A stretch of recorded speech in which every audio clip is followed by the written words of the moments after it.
Halo, pada kesempatan kali ini saya akan memberi penjelasan mengenai fast negotiation theory dan juga memberikan contoh kasus mengenai fast negotiation theory di sekitar saya. Salah satu contoh kasusnya adalah konflik di antara mahasiswa lokal dan internasional.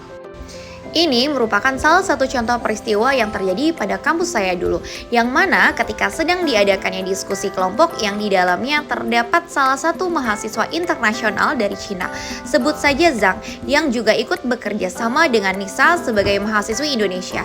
Saat berdiskusi tentang pembagian tugas, Nisa meminta semua anggota menyampaikan pendapat secara terbuka.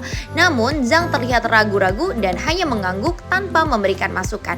Ketika Nisa bertanya, "Kenapa kamu diam saja? Kita perlu berkontribusi dari semua orang." Zhang tetap tidak berbicara dan tampak tidak nyaman.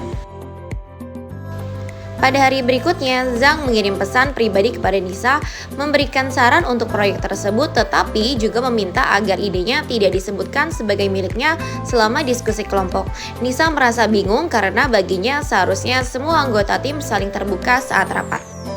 Untuk analisis dengan fast negotiation theory, yang pertama adalah phase.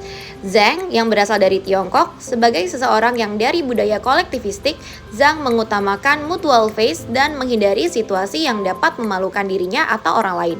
Ia merasa kurang nyaman menyampaikan pendapat secara langsung di depan umum karena khawatir idenya mungkin tidak diterima dan yang dapat menyebabkan kehilangan muka ataupun face loss. Selanjutnya, Nisa yang berasal dari Indonesia memiliki elemen budaya kolektivistik, tetapi Nisa mungkin lebih terpengaruh oleh norma-norma akademik lokal yang mengutamakan keterbukaan dalam diskusi. Nisa lebih fokus pada self-face karena ia merasa setiap anggota harus menunjukkan kontribusi secara jelas. Selanjutnya yang dapat saya analisis adalah gaya penanganan konflik. Yang pertama, Zhang menggunakan gaya avoiding ataupun menghindar dengan tidak langsung menyampaikan pendapatnya selama rapat kelompok. Namun, ia mencoba mengatasi masalah tersebut melalui komunikasi pribadi untuk menjaga harmoni kelompok. Kemudian, Nisa menggunakan gaya dominating ataupun konfrontasi langsung dengan mendorong Zhang untuk berbicara selama diskusi kelompok yang dianggap Zhang sebagai tekanan. Dalam contoh kasus ini, kita bisa melihat perbedaan budaya. Dalam budaya Tiongkok, menyampaikan pendapat di depan umum tanpa kepastian penerimaan dianggap berisiko karena dapat merusak harmoni. Dan dalam kebudayaan akademik Indonesia, keterbukaan dianggap sebagai tanda kontribusi aktif sehingga Maya menilai Zhang kurang berpartisipasi. Selanjutnya adalah solusi.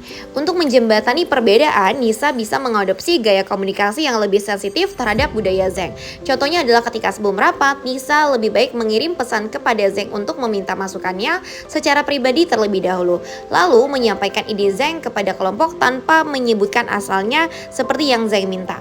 Kemudian, Zhang juga bisa belajar untuk berkomunikasi secara lebih langsung dengan cara yang nyaman baginya, seperti menyampaikan pendapat melalui presentasi terstruktur. Dan yang terakhir adalah kesimpulan. Fast negotiation theory membantu memahami bagaimana perbedaan budaya mempengaruhi komunikasi dan penanganan konflik. Dalam kasus ini, Zhang dan Nisa memiliki pandangan yang berbeda tentang bagaimana menjaga muka dan berkontribusi dalam kelompok. Solusi terbaiknya adalah dengan menciptakan ruang komunikasi yang menghormati nilai-nilai budaya keduanya. Terima kasih.